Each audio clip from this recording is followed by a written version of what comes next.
SS ప్రేక్షకులకు స్వాగతం. రేపటి నుంచి జరగబోయే 10వ తరగతి పరీక్షలను ఎటువంటి ఏర్పాట్లు చేశారు తదితర పూర్తి విషయాలను కనిగిరి మండల విద్యాశాఖ అధికారి నారాయణ రెడ్డి గారు ఉన్నారు. వారితో మాట్లాడి తెలుసుకునే ప్రయత్నం చేద్దాం. నమస్తే సార్. నమస్తే అండి.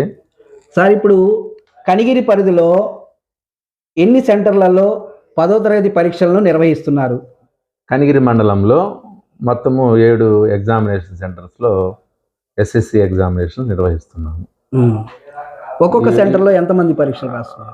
గవర్నమెంట్ హై స్కూల్ కనిగిరిలో 237 మంది, గర్ల్స్ హై స్కూల్ కనిగిరిలో 240 మంది, సెంట్ జోసెఫ్ హై స్కూల్లో 160 మంది, జెడ్పిహెచ్ఎస్ చింతలపాలెంలో 200 మంది, Sri Chaitanya English medium high school కనిగిరిలో 200 మంది, జెడ్పిహెచ్ఎస్ కంచెలవారిపల్లి ఏ సెంటర్లో 150 మంది, జెడ్పిహెచ్ఎస్ కంచెలవారిపల్లి బి సెంటర్లో 131 మంది, టోటల్గా 1318 మంది కనిగిరి మండలంలో మరి ఎగ్జామినేషన్ సెంటర్స్లో ఎస్ఎస్సి పరీక్షలు రాస్తున్నారు.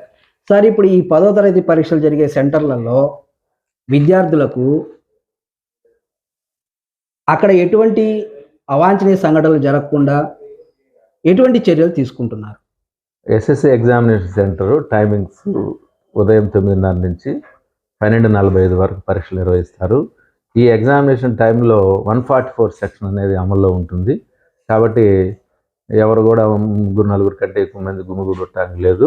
అలాగే 10వ తరగతి పరీక్షలు రాస్తున్నటువంటి దూర ప్రాంతాల నుంచి వస్తున్నటువంటి విద్యార్థులు, వికలాంగులు ఇటువంటి వారికి ఎటువంటి సదుపాయాలు కల్పిస్తున్నారు? మన కనిగిరి మండలంలో దూర ప్రాంతము గురవాజపేట, పాతపాడు, అక్కడి నుంచి విద్యార్థులు కంచెలవారిపల్లి వచ్చి ఎగ్జామినేషన్స్ రాయాల్సి ఉంటుంది. కాబట్టి ఆ టైంలో బస్ సౌకర్యం అనేది ఏర్పాటు చేయడం జరిగింది. హాల్ టికెట్ చూపించి విద్యార్థి ఉచిత రవాణా సౌకర్యాన్ని పొందవచ్చు. అలాగే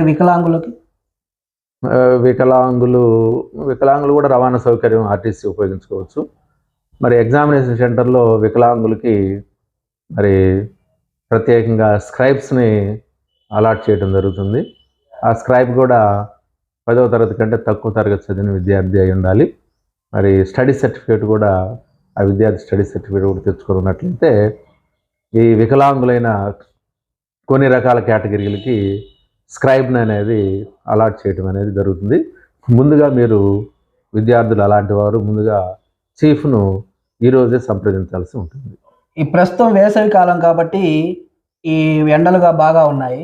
అలాంటప్పుడు విద్యార్థులు పరీక్షలు రాస్తున్నటువంటి సందర్భంలో వాళ్ళకి ఆ సెంటర్ల పరిధిలో ఎటువంటి ఆరోగ్యకరమైనటువంటి సూచనలు తీసుకుంటారు? ప్రతి పరీక్షా కేంద్రంలో చల్లటి మరి డ్రింకింగ్ వాటర్ని ఏర్పాటు చేయడం అనేది జరిగింది. అదేవిధంగా ప్రతి ఎగ్జామినేషన్ సెంటర్లో కూడా ఒక మెడికల్ స్టాఫ్ ఏఎన్ఎం ఉదయాన్నే రావటం జరుగుతుంది. మరి మెడికల్గా ఏదన్నా సమస్యలు ఉండేవాళ్ళు వాళ్ళ దగ్గర ట్యాబ్లెట్స్ తీసుకోవటం, అలాగే ఓఆర్ఎస్ ప్యాకెట్స్ సప్లై చేస్తారు. అవి కూడా మరి వాటర్లో కలుపుకొని విద్యార్థులు అవసరమైన వాళ్ళు ఉపయోగించుకోవచ్చు.